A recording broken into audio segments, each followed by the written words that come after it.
welcome to Get Ready with Tony Steuer. This episode, I'm pleased to have on Chris Hall, someone who I've known for a while. Chris is the founder of Estate Plan Navigator. Chris is a former top producing insurance agent and financial advisor with Great Northern Financial. Currently, Chris is on a mission to flip the numbers from 70% of adults in need of proper estate planning documents to 70% of more who have them in place. And when time permits, Chris is a true golf addict. Now, the thing that's interesting about Chris's business and what I think makes him so interesting to the insurance nerds audience is that EP Navigator blends the use of technology and human advisors. And, you know, that's what we're really going to get into in this episode, but that's what makes Estate Plan Navigator so unique, and I hope that you'll find that as we go through this podcast. So Chris, let's get started. Do you want to tell me a little bit about what you do?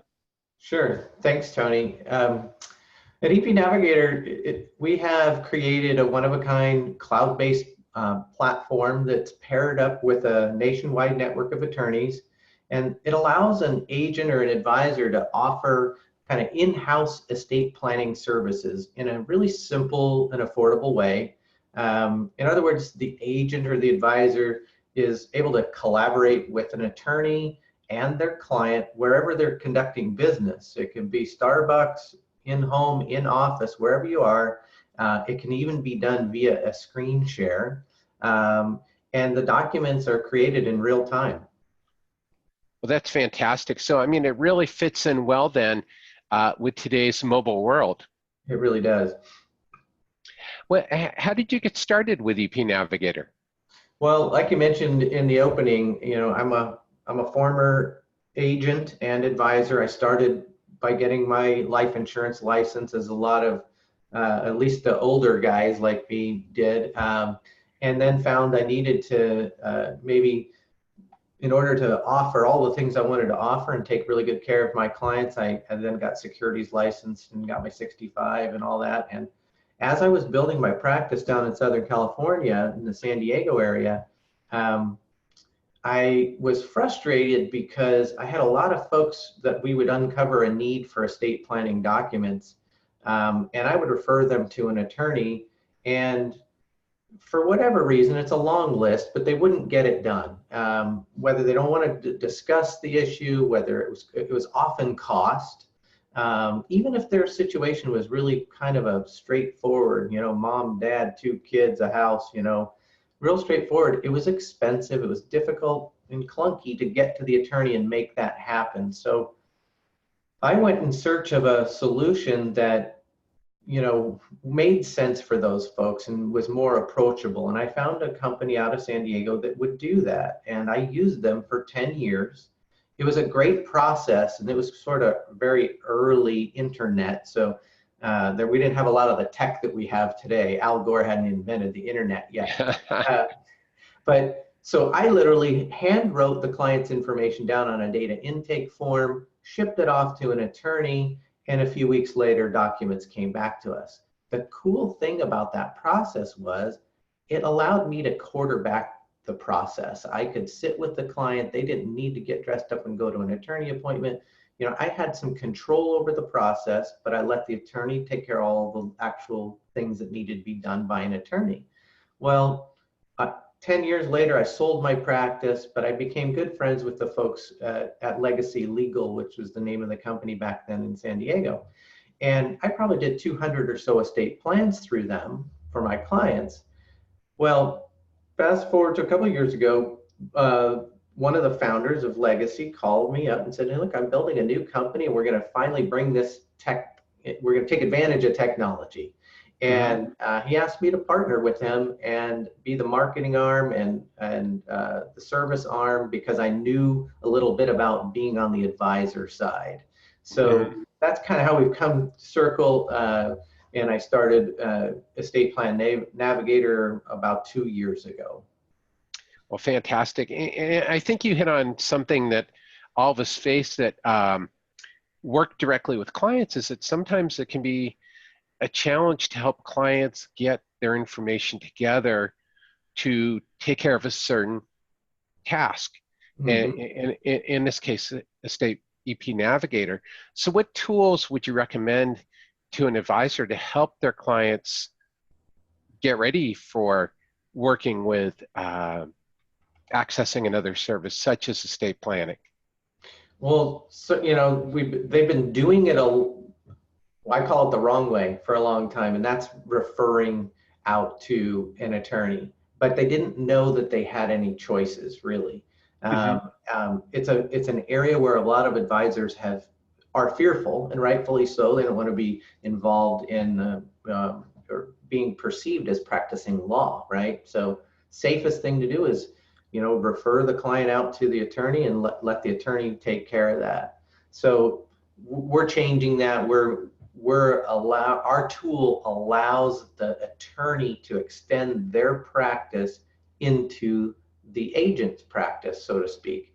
And so Hmm. now we can connect all the parties, the three parties, the client, the attorney, and the advisor. We can connect them together through our software. And I think that's the power of Definitely. what we're Well, that doing. is powerful. One of the things that I read recently was an article titled, "Is the Referral Dead?" And I think, in this context, it really is, because it's still the agent or advisor is not doing the estate plan themselves. They are bringing in a third party to manage the estate plan, but they're still able to stay involved, which I think as an advisor helps you manage the relationship, helps helps the client feel comfortable. I'm sure one of the things that you've noticed as well in working with clients and getting them to sit down with an estate planning attorney is that I think oftentimes there's a sense of intimidation Mm, and a sense of, you know, I got to meet with an estate planning lawyer. I don't know what a trust is. I don't know what a will is. This is a lot. So the natural tendency is just not to do anything. Um, mm. I've taken a look, as you know, at EP Navigator, and I'm a huge advocate of what you're doing and the simplicity of the software. Uh, do you find that simple? I shouldn't say simple because that's far from it. You make it look simple, but it's a really complex intake form. Do you think that helps clients by lowering the intimidation factor? Absolutely. There's no doubt about it. That I think uh, more than the fact that our solution is cost effective, the feedback we get more often than, wow, what a great value is, wow, that was really a lot simpler than we thought it was going to be. Um, and even back in the day as an advisor myself, I joke a little bit with folks that take on. I said, be careful, you might get some unsolicited hugs, usually from the wives, but because you get through this process and they're just so thankful that someone showed them down the way down this path and got them to the finish line. So the simplicity, you're exactly right. There's a certain segment of people that are very comfortable around attorneys. They understand attorneys like to make things a little more complex sometimes, but most folks don't want to go down that road. They want this thing simplified for them. Definitely. And yeah, I think that's a factor even with people when they're reviewing their insurance needs, as we both know, is that they're often put off and delay making their insurance purchasing or change decisions because it's too much, to go through. Oh, what's this different deductible? Do I need this extra endorsement rider, or what's this going to do? Rather than, this is my issue. Can you help me solve it? And I think that's what you've done with EP Navigators. You've simplified it to 2 or 3 issues that you can help clients solve. For those who haven't taken a look at EP Navigator, haven't heard of it, there's basically 3 services offered. There's a little more to it, but you can do a power of attorney online, you can do a will, you can do a trust. I mean, Chris, you can elaborate on that a little bit further. Sure. Uh, but that's the basics. Um, Now, one of the other things too is that the intake starts online, or people can call up and talk to somebody. But do you see this blend of technology and human advisors as being a trend for the future rather than just a pure insurtech play? I do. I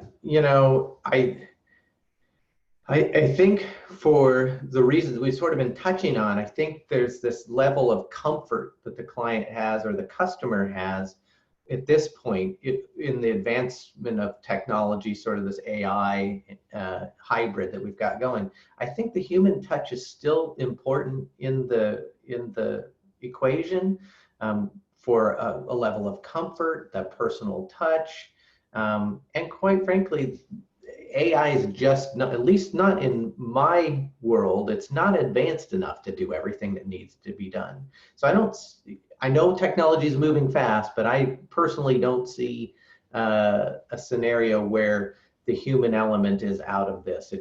I think we're not ready. Maybe a couple generations younger than myself that will become more comfortable with that, but I don't see any time really soon.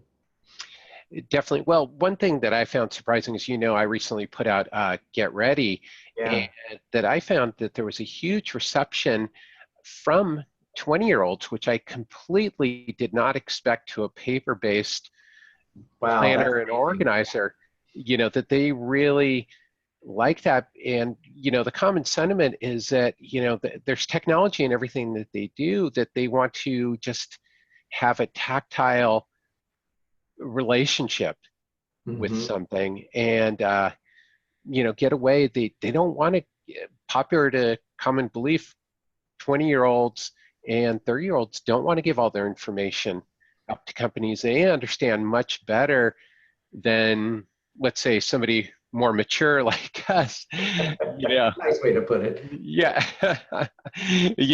of giving away all your information for free or to some, or many third parties. Yeah, now that you bring that up, I've seen a real trend in articles, and I've been reading more and more of that same thing, where there's beginning to be a fair amount of pushback in how much we share online and what we do online.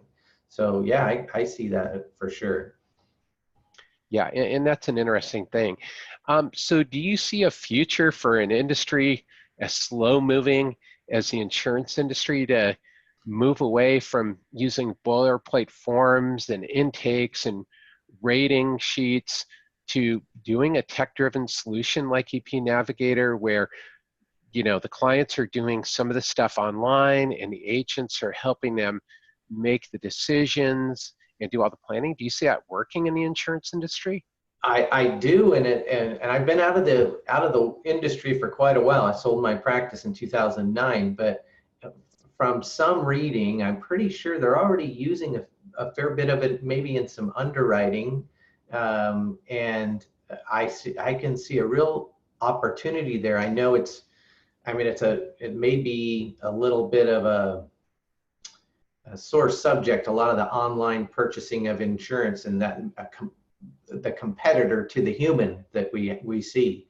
And you're certainly the expert in that area, but I absolutely see huge opportunities for AI to enter into the insurance side of things, and it's going to make the process more efficient. I mean, we've already seen a shift to online, right? Uh, Hmm. but absolutely, there's a place for it.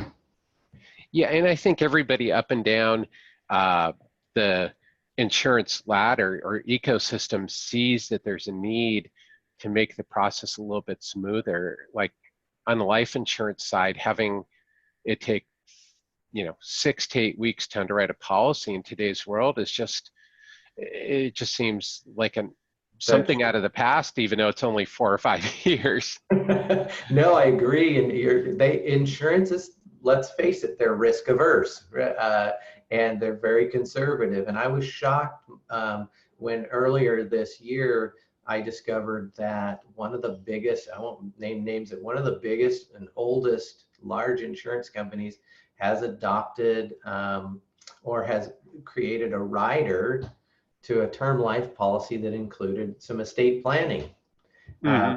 and that to me just wow, that was, because that's pushing the envelope for an insurer to do that. And so we were pretty shocked, but happy, because now we're working on a very similar product. So That's great. yeah, very, very interesting. Yeah, I think the insurance companies overall are starting to see how they can incorporate technology. Once we've been over this huge thing with blockchain where everybody, what was it, last year, 2 years ago, everybody was obsessed with blockchain and blockchain was going to Hmm. solve the world's problems. I mean, blockchain is definitely a great tool and solution, but it's not the be all and end all because, like we've been talking about, there is still a place for the human element, and people are going to want to deal with people. Absolutely, I agree. Yeah. Yeah. So, as you build out EP Navigator, what have been some of the surprises, coming from being an agent and advisor working directly with clients yourself? Yeah, a couple things, a couple of lessons I learned along the way from being an agent, and then to your question on the challenges. But uh, the lesson I learned from being on the agent side is how important the relationship with the client is. I was really lucky that I was taught early on that, the stronger and the deeper your relationship is, the more likely that client or prospect is going to trust you, and Hmm. they'll ultimately stay a client and refer business to you. Um, and there's a lot of, this is nothing new, but there's more and more discussion of this that I see, about how you need to know more about your client than just their financial picture. You've got to get to know them on a deeper level. And the better you are at that, and the more services you provide that maybe help that process along, I think the better clientele you're going to have. As far as challenges, interesting, when I started EP Navigator as a former advisor, I had this just feeling absolutely every advisor is going to want this tool, they're going to need it, and they're going to use it. Well, the first two things happened. They want it, they need it. What they haven't all done is use it. We're getting I'm not complaining. Our response has been incredible over the last 2 years. It's the most fun thing I think I've ever done. But we're asking agents and advisors to change their behavior, Hmm. and that's difficult. It's hard to teach people to do things differently than they've already been doing, especially if they're not in pain already. If they're going along, making a living, and they've got their processes, it's real easy for them to get excited about a new offering. It's more difficult for us to get them to change the behavior and use it. So I think that's been our biggest challenge, but it's happening. It's taken 2 years of dripping on them, and little by little we see them adopting and making the changes, which is really exciting. Well, that's great. Yeah. Well, it's a real change in paradigm, for advisors. One of the things we've talked about is, how do you see something like EP Navigator potentially being an add-on service to, a property and casualty agent or a life agent, as the value add, maybe creating something like a business owner or family plus plan Mm-hmm. where you're helping that client solve life issues rather than selling a particular insurance product. And you started to touch on it as deepening the relationship. How do you see that benefiting people or working? Yeah, the PNC people, I think, can really, if you're not already at least identifying the need, you're talking to them about insurance and succession planning and all the things that you're doing. It's a natural to have this conversation about, do you have your estate planning documents in place? Well, again, if you're just referring them out, which until now, hopefully, that was all you knew to do.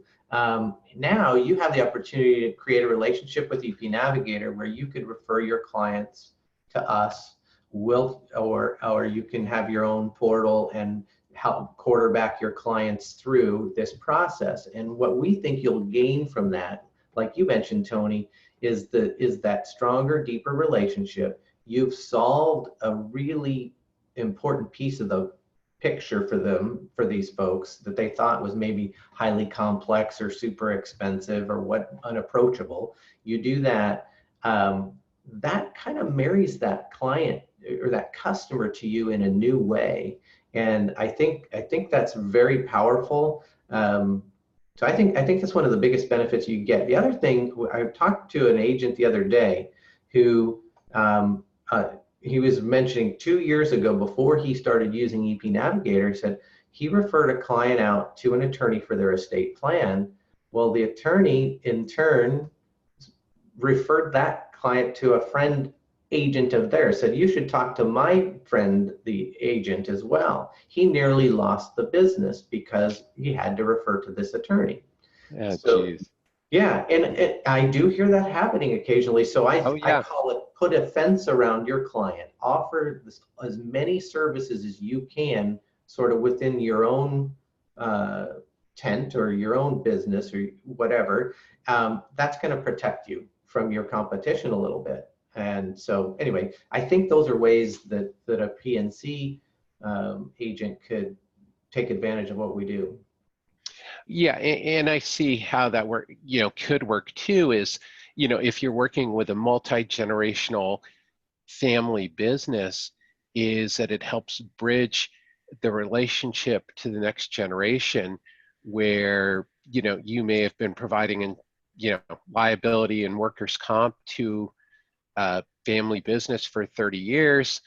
The current generational is retiring, you have the kids coming in to run the business, that's a way of staying in touch, and really not just being an insurance agent, but being a trusted advisor, Mm-hmm. Changing your positioning as an advisor to being a resource. And people like people who help, Yeah. bottom line. So bringing in an extra service, I think makes sense. And I think that's where, there's such a fit for a service such as EP Navigator, and, and across the spectrum for different needs, for insurance agents to help introduce their clients to, that will help benefit them, of course, by helping them retain their business, but by, at the end of the day, by being a better resource for the clients, which of course is going to help you grow as an advisor or as an insurance company, or whatever form of business that you're running. Yeah. Oh, sorry, I didn't mean to interrupt you. Oh, no, that's okay. Yeah, I think you hit on something that in the certainly in the advisor, the financial advisor side, and as we expand into the PNC side, we do hear a lot of feedback from advisors about what you mentioned a moment ago, Tony, is access to the next generation. And it's a natural process. By helping through this, they're getting their estate planning documents in place, you're going to gain access to that next generation. You're going to be able to chat with them and build that relationship, because I'm imagining it's the same in that scenario as it is in the financial planning side, where when the wealth transfers or a business transfers to the next generation, well, that younger generation may have a different insurance person they'd like to work with, same as the financial planner side. So you want to have that relationship on firm ground if you can, and protect that business long term.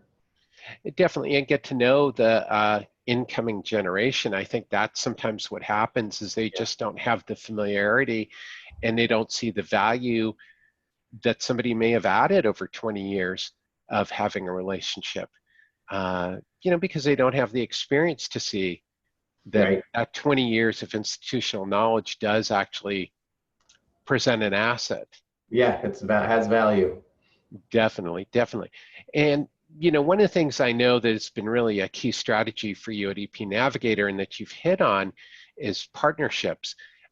So what advice do you give people for creating an effective partnership? What constitutes an effective partnership for you, and what can people do to create effective partnerships in their businesses?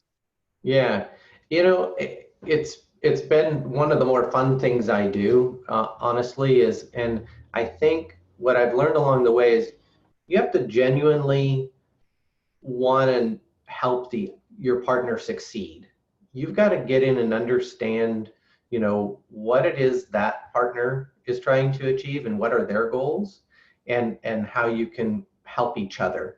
I think if you do that, it's a no-brainer. But if you're only looking out, for what can get you business, I don't think you're going to succeed in the idea of a partnership. It's like anything. This is not rocket science, but you need to know what it's going to take to help that other person and where are they headed, and you want to try and help them get there.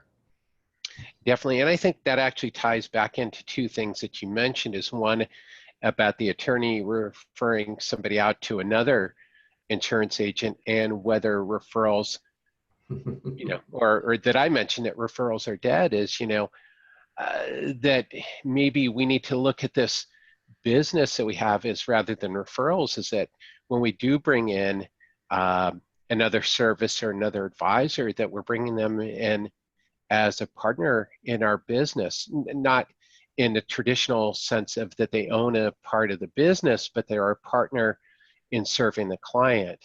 Right. Great point. Good way to put it. Yeah. So for sure. Good. Yeah, I see that as an interesting trend for the future. And since we're talking about trends, are there other trends that you're seeing from where you sit running an EP Navigator? Yeah, and the one thing that comes to mind, and maybe it's not a new trend, but it's certainly, for me, I see more and more of it, and that's even in talking with advisors and agents, is just online, the screen sharing meetings. And and I'm not talking about like one state to another state, expanding your business. We're talking about within the same city, people doing screen share meetings, because they're such a huge time saver. I mean, don't ask your client to get in the car and drive in, sorry, I'm gonna pick on you, Tony, in Bay Area traffic for 45 minutes to get to your office for an hour meeting, and then sit in the car 45 more minutes. Jump on a video screen share, get your business done, and give that client those 2 hours of commute back to them. We don't have a lot of time. So I'm seeing and hearing more and more the idea of doing business online screen sharing. And I love it. I love the idea, because we can get a lot done, and we can still have a face-to-face meeting. It's not quite the same, but I think it's nice. I like that trend personally. Well, and I think that raises a great point. It's to some degree more intimate than just picking up the phone, is having a little bit of a video conference. Of course, some people are not big on video calls, but it's coming. Yeah, there is FaceTime, but there are tools like Zoom, which is what we're using to record this broadcast, and Zoom allows me to share my screen and do all kinds of really neat things. And this is not an ad for Zoom by any means. There's multiple tools out there, but it allows you and I to meet, and saves us time from having to travel to get together in person, because as you point out, you can both have much more of a productive day if you use video meetings, and use your in-person meetings selectively. Yep. So do you have any fun or interesting stories that you've picked up along the way doing EP Navigator? Crazy. Yeah. All right. You warned me about this question, and there's only one that comes to mind. So since starting EP Navigator, and since we're talking about online and video meetings, I schedule demonstrations of our product quite often, and I'm talking to financial advisors and insurance agents all day, every day. Well, I booked an appointment several months ago for an online web conference or web meeting with a gentleman, and we started our meeting, and I don't think he was aware that his camera on his laptop was on, and I was not sure what I should do. I call this story Underwear Man. Oh no. Where we're going here. So The poor guy's sitting at his laptop, literally in his underwear. I know that he was in his underwear because I made a comment partway through the meeting, because like I said, when it started, I wasn't sure if I should say anything to him. And I made a comment partway through the meeting that indicated or something about the background in his house, and he immediately knew he was in trouble, and he got up to close the blinds or do something. So I see underwear man running across the room.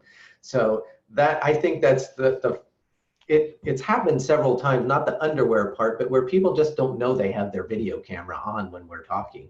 So I just thought that was funny. Poor guy. But we had a good laugh out of it, and we had a good meeting, and he ended up being an advisor with us. So Oh, fantastic. It does make you think, though, sometimes when you're talking to people, check some your things you camera. really don't want to know. Yeah, always check your camera, check that little light, Yep. if it's on. So, and that's what they joke around, that's why you want to dress up when you're at home. Pretend. Right. My dad always told me to do that.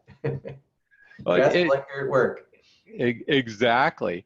So do you have a number one tip or rule for success that you'd like to share with the insurance nerds crowd? Well, I'm always feel a little awkward giving out advice, but I think if I was to say one thing to people in the insurance and financial market in that world is marketing. And that can, if you don't have a big marketing budget, you're just starting out, that can be talking to people. Whatever it takes, always be marketing, because it's real easy.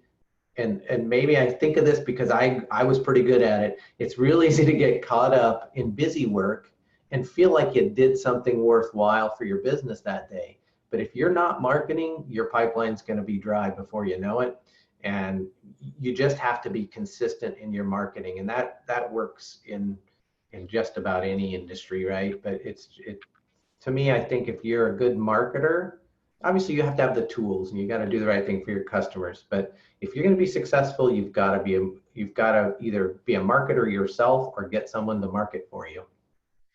Definitely. And I think that's also something that people oftentimes miss, is not only marketing daily from the jobs where you're expected to market, but that a lot of us are marketers that we don't think we're marketers. We might think we're a customer service representative, or we're an underwriter, or we're an actuary. And, those people are still marketing something. They're marketing the products that they're developing, or they're marketing the relationship, or whatever that all of us, there's so much buzz around being your own brand that I'm not sure we should hit on that too much. But I think there is something to that theory that, we all need to market a little bit, and to market ourselves, and remember that, we're marketing who we are and how we want to do things and how we want to be presented in our business. And I think that's one of the things, maybe to bring this around full circle before we close out, is to EP Navigator, that I think one of the things that has impressed me about EP Navigator is, and I'm going to ask you if this was intentional in the design, is that it is an extension and a respectfulness of the person who's bringing people in. So the advisors who use EP Navigator, that EP Navigator is a professional partner of the advisor. I mean, was that purposeful in the design? Absolutely, and that's why our contracts are called an advisor partner agreement.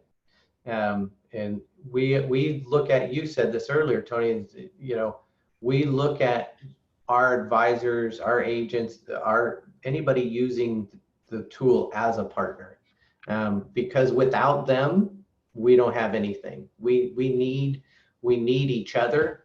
We have amazing technology.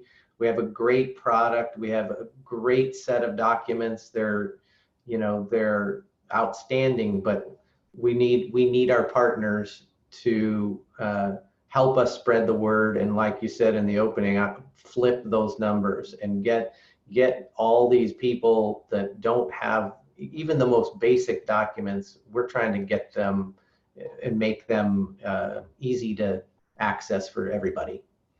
Definitely. So maybe like people who live in a flood zone should have flood insurance. Yeah. I'm one of those, by the way. I know. I finally bought earthquake insurance a couple of years ago, and I live in California, so what do I know? Yeah, right. Well, you did it. You were slow to pull the trigger, but you got it done. Way to go. Exactly. What's the old saying? The cobbler's the last one to get their shoes fixed. Yeah. Where we live here in Florida, the FEMA is remapping our flood zone currently, and we're going to be actually moving out of flood zone or mandatory insurance. And so I'm going to be faced with a decision here pretty soon. Do I keep it or do I not keep it? But anyway. Yeah, that's a tough one. If they had you in a flood zone at one point, it's kind of like, if you're that close. It's hard to let it go, because that'll be the year the hurricane does hit. So. Yeah, well, if you have tips for Chris on his flood insurance, of course, you can leave a comment for Chris. I'd love to hear your logic. That could be another topic. Yeah, so anyway, Chris, it's been a real pleasure to have you on. Where can people learn more about EP Navigator? It's pretty simple. Just log on to epnavigator.com.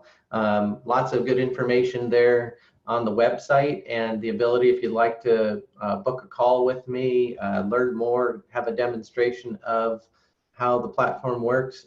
It's all right there. Our calendar's up. Click and make an appointment. We'd love to talk with you. Well, that's great, Chris. Well, thanks again for coming on.